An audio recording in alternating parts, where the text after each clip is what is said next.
शशिदिले नमस्कार सत्यकाल। आज हम लोग पहुंच गया है लोटुकावा। ये जगह जो है बुद्ध भवन जो है ना वो क्या बोलते हैं अपना राज्य का महल छोड़ के और यहाँ गया 6 वर्ष उसने यहाँ पर रहते क्या बोलते हैं मेडिटेशन करके बैठा। तो ये जगह है और अभी हम जाते हैं जो जगह है ना वहीं पर अभी हम लोग जा रहे हैं। आओ देखते हैं क्या।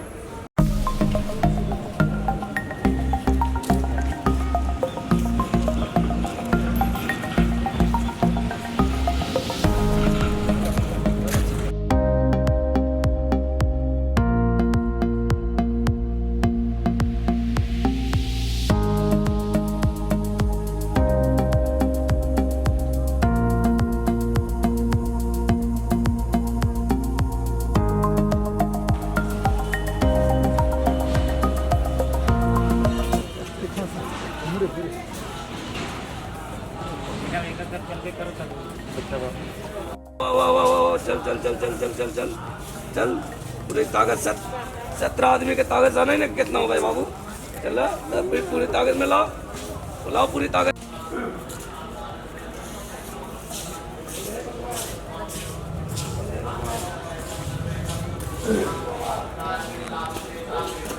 वो नेमाशू है, वहाँ 3 दिन बैठा था, वहाँ टेस्ट किया था उर्वेला कश्यप ने, इनको ज्ञान मिला कि नहीं।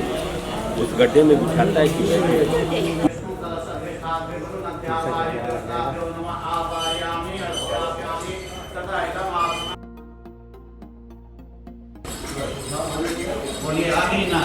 क्रियाहीन विधिहीन च यद् भवेत् तत्सर्वम् आचित्रम्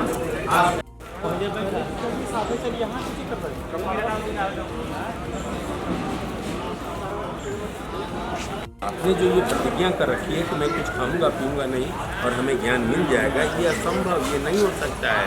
शरीर भी एक वीणा है, जिसमें खाओगे प्राण रहेंगे तभी तो ये बोलेगा या तपस्या करेगा। जब प्राण ही नहीं रहेंगे तो तपस्याएं कैसे करोगे। मेरी उमा को खाओ। वही सुजाता की उमा के चावल के एक दाने को तो अपने मुंह में रखते ही शरीर पूरी तरंगायित हो गई। वो सुजाता को बोले कि हटाओ हमें वहाँ से। वो धीरे धीरे करके निरंजना नदी पार की, फिर बोध गया में बोधि वृक्ष के नीचे देखी कैसे बैठेंगे, पूरा शरीर कंकाल हो चुका है। तो आसपास में कुछ लोग घास काट रहे थे। सुजाता ने एक स्वास्तिक नाम के आदमी के पास जाकर कुछ बंडल पूसा घास लेकर के बिछा दी, बैठ गए और उसी रात्रि में उनको वहाँ ज्ञान की प्राप्ति हुई। जब ज्ञान मिला तो यहाँ की धरती हिलने लगी। सारे लोग इकट्ठे होकर आके बुद्ध के पास खड़े हो गए, कहने लगे कुछ तो बोलो कुछ तो बोलो। लेकिन 7 दिनों तक उन्होंने कुछ नहीं बोला। इन 7 दिनों में उन्होंने सत्य की खोज की कि इस ब्रह्मांड में परम सत्य क्या है।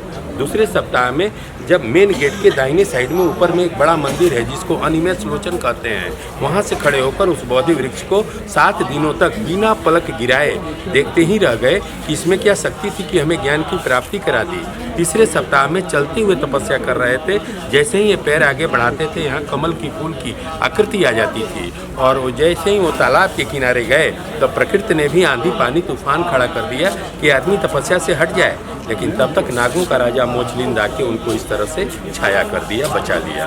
7 सप्ताह 49 दिन बीतने के बाद यहाँ 3 कश्यप रहते थे, गया कश्यप, उर्वेला कश्यप, नदी कश्यप। बुद्ध ने जब ज्ञान प्राप्त किया तब नाम पड़ा बोधिया उस जगह का। इससे पहले पूरे एरिया का नाम था उरुवेला।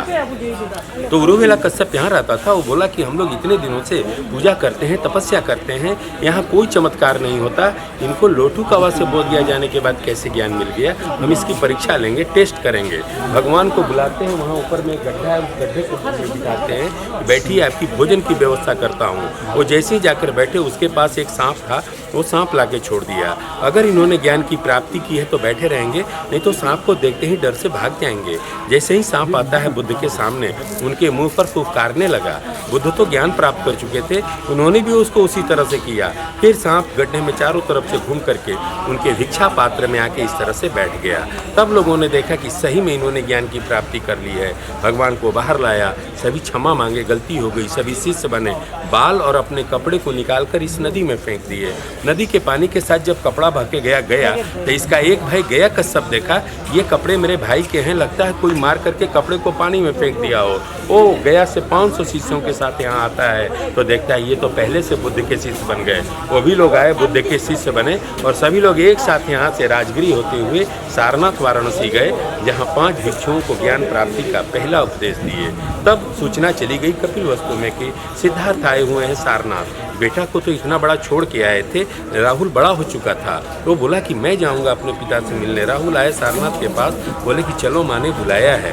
बुद्ध गए कपिलवस्तु अपनी पत्नी यशोधरा से मिलने। मिलते ही वो देख के रोने लगी कि आप जब से गए हो इस महल में मैं अकेली पड़ी हूँ, पागल जैसा हो गई हूँ। उस बार तो सोते हुए छोड़ के चले गए थे, इस बार आए हो, इस बार आपको जाने नहीं दूंगी, नहीं तो आपके साथ ही चलूंगी। यशोधरा दूसरी महिला थी जिसको भगवान बुद्ध ने शिष्य बनाया। पहली महिला इनकी माँ की बहन थी जो सिद्धार्थ को पाल के बड़ा किया था। उनका नाम था प्रजापति गौतमी। उसी गौतमी के नाम से इनका एक नाम गौतम बुद्ध पड़ा। भगवान कहीं विदेश में जाकर प्रचार करने नहीं गए थे, वो केवल भारत के 2 ही राज्यों में घूमे और अपना उपदेश दिए, एक बिहार और दूसरा उत्तर प्रदेश। अंत में जब इनकी आयु हो चली थी 80 वर्ष, तो ये शरावस्ती में रुके हुए थे। इनकी तबीयत खराब थी, डिसेंट्री हो रही थी। उसी अवस्था में धीरे धीरे करके उत्तर प्रदेश के गोरखपुर जिले के कुशीनगर गांव के पास गए। गांव के बाहर एक बोधि वृक्ष था, अपने शिष्यों के साथ बैठ गए।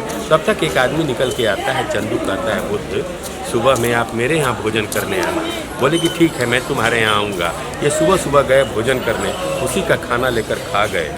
फूड पॉइजनिंग होती है और वही इनका महापरिनिर्वाण का कारण बनता है। लेकिन इससे पहले अपने शिष्यों को 2 शब्द बोले जो लोग वहाँ उपस्थित थे, जिसमें आनंदा, महानामा, वद्रक, विश्वजीत और बाप्पा, ये लोग शिष्य लोग थे। उनको पूरा आभास हो गया था कि अब मैं रहने वाला नहीं हूँ, अब मैं जाने वाला हूँ, लेकिन मेरे शिष्य दुखी न हो और इसी तरह आगे धर्म का प्रचार करते रहें। बोले कि जानते हो, अभी तक हमें 2 ही भोजन सबसे अच्छा लगा।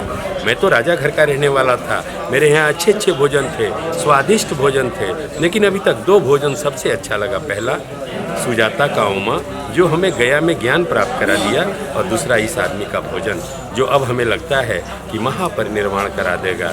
ये बुद्ध के अंतिम शब्द थे और वो कुशीनगर में सदा के लिए सो गए। तो धर्मारण्य में आप लोग भी आए हैं, आपके जो ऊपर के लोग चले गए, छोटा गया या बड़ा गया, उसको भी अभी इस मोमेंट में आत्मा में बड़ी शांति मिलेगी कि आप लोग यहाँ आए हैं और यहाँ आने से सारे दोष पाप प्रायश्चित सारे दूर हो गए। ये भूमि की ये क्वालिटी।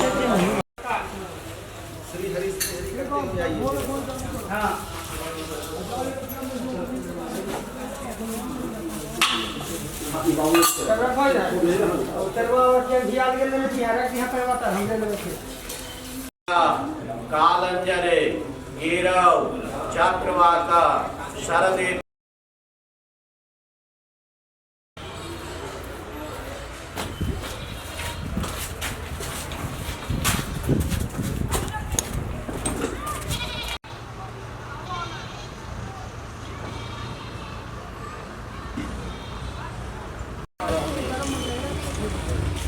हाँ